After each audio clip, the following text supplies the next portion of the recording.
तू स्टार्ट कर। देवियों और सजनों, कुर्सी की पेटी बांध लीजिए, मौसम बिगड़ने वाला। योगी की गवर्नमेंट पर कि ये एक तरफा निर्णय करते हैं, एक तरफा फैसले करते हैं। इन आरोपों में कितना दम है?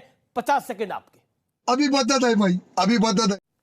पहली सरकारें रोज़ा इफ्तार करती थी तो बीजेपी विपक्ष में थी, इनको आवाज़ उठानी चाहिए थी, नहीं उठाई इन्होंने। आज अगर विपक्ष आवाज़ उठा रहा है तो उसमें कोई बुराई तो है नहीं।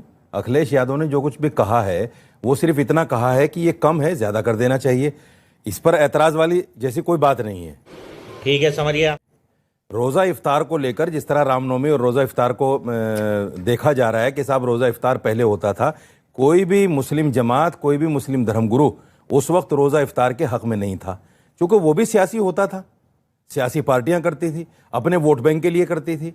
आज ये रामनवमी के मामले में जो कुछ हो रहा है, सपा की पार्टी या फिर बाकी पॉलिटिकल पार्टियां जो रोजा इफ्तारी करती थी वो नाटक और पॉलिटिकल एजेंडा था, यही कहने की कोशिश कर रहे हैं आप? ना तो मैंने नाटक बोला और ना मैंने एक पार्टी का नाम लिया।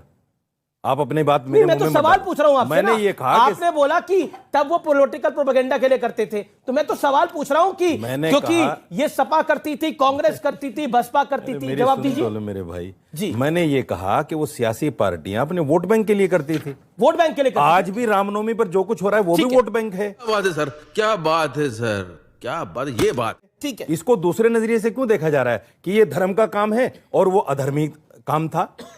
ये भी पॉलिटिकल है, वो भी पॉलिटिकल था, मेरा मानना ये है। तो इस पर वावेला नहीं होना चाहिए।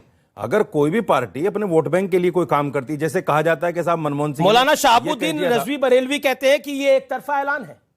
बात तो सही है, बिल्कुल एक तरफा ऐलान है, इसमें कौन सी दो राय है? शफीकुर रहमान बर्क कहते हैं मुसलमानों को मिटाना चाहते हैं, मुसलमानों को खत्म करना चाहते हैं। मतलब ये एक तरफा ऐलान नहीं है। जब रामनवमी पर आप दे रहे हैं तो एक तरफा ही हुआ ना, एक तरफा है। आपने ये तो नहीं कहा कि भाई जो पर इसमें मुसलमानों को ईद आ रही है आगे या रमजान इफ्तार पार्टी करेंगे हम लोग, ऐसा इसमें मुसलमानों को मिटाने और खत्म करने जैसी तो कोई बात नहीं है। नहीं, देखिए जहां तक मुसलमानों को मिटाने की बात है, मुसलमान इस देश से मिट नहीं सकता।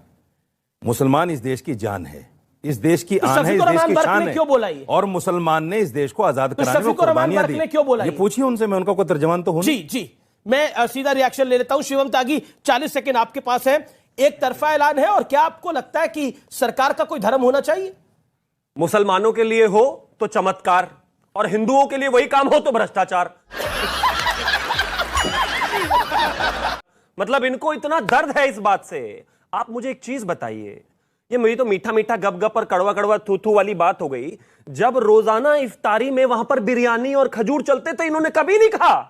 आज इनको कह रहे हैं कि तो बिल्कुल एक तरफा है। हिंदू ने कहा क्या कभी? आप करते थे, ठीक है, करना चाहिए, लेकिन अब इस पर आते हैं। ये सिर्फ इतना नहीं है, इस देश के अलग अलग राज्यों में मुसलमानों को किस किस तरीके से फायदे दिए जाते हैं जहां जहां बीजेपी की सरकार अभी नहीं है। एग्जाम्पल, 64% लोग हैं तेलंगाना में हिंदू, वहां पर आज भी मौलानाओं को, मौलवियों को, मुअज्जनी को 25-25 हजार रुपए तनख्वाह दी जाती है।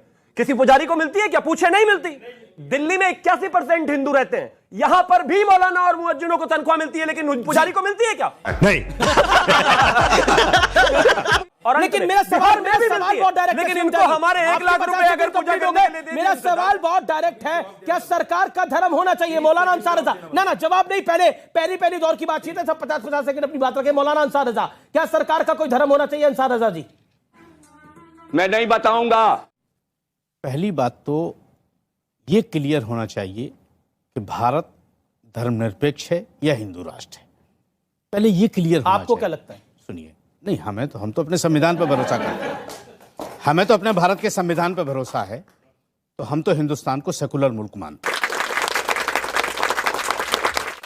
अब कौन क्या मानता है वो अलग चीज है। अब दुनिया भर की सवाल खड़े होते हैं कि इन्होंने आते ही साथ फौरन, चूंकि एक आदमी की फितरत होती है कि हिंदुओं को भड़काया कैसे जाए।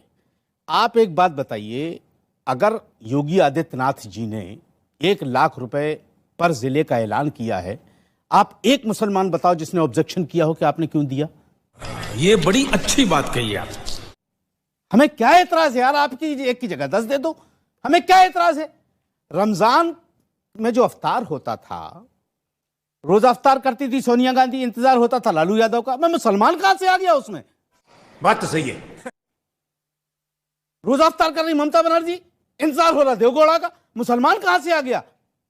क्या देवगौड़ा रोजा रखे हैं, कि सोनिया गांधी रोजा रखे हैं, कि लालू यादव रोजा रखे हैं, क्या आपके सपा के अध्यक्ष बड़ी रोजा बात रखे बोल हैं? रहे हैं आप। और हम तो एक बात कहते हैं कि सियासी रोजा अफ्तार तो अखिलेश जी की जो ताज होटल में इफ्तारी हुई थी उसमें आप नहीं गए थे? सर वो ताज में करें कि ताज मानसिक में करें, हमारे बाप का क्या जा रहा है सर? वो कहीं भी करें, उनके पास पैसा है, उनका बाप छोड़ गया है, वो करें, हमें क्या दिक्कत है? लेकिन मसला ये है कि मुसलमानों का वोट भी चाहिए अखिलेश यादव को, और खड़े भी नहीं होंगे मुसलमानों के साथ। ये भी तो एक प्रॉब्लम है ना।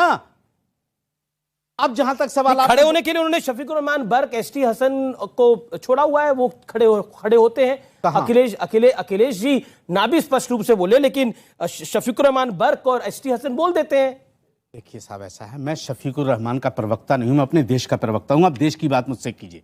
शफीकुर रहमान बर्क को अपनी सीट जीतनी है, तो ये सारी चीजें हम तो आज तक अखिलेश यादव ने आज तक हमारे एक सवाल का जवाब नहीं दिया कि शफीकुर रहमान बर्क ने चौथी मर्तबा सांसद हैं, आज तक अपनी कॉन्स्टिट्यूंसी में कोई काम किया हो तो बताएं ना, चाहे हिंदू के लिए या मुसलमान के लिए। खाली भड़काऊ भाषण जिस तरह से योगी आदित्यनाथ हिंदू हिंदू करते रहते हैं, शफीकुर रहमान बर्क मुसलमान मुसलमान करते रहते हैं। ठीक है, ज्यादा से ज्यादा ये मेरा क्या कर लेंगे भाई? सब अपनी राजनीति रोटी नहीं सीख रहे हैं यार। जी जी जी, अब मैं थोड़ा कंफ्यूज हो गया हूँ कि राजकुमार भाटिया कंफ्यूज मत, आप कंफ्यूज हो जाएंगे। आप प्रेम शुक्ला से जवाब दो। कई बारी दिल की बात बोल देनी चाहिए, लेकिन सुनो, अब मैं मतलब अमित जी, इस वक्त पूरा देश कंफ्यूज है। अगर आप हो गए तो कोई बड़ी बात नहीं है, इस वक्त पूरा देश कंफ्यूज है कि हो क्या रहा है। अच्छी बात आपने बोली। भगवान।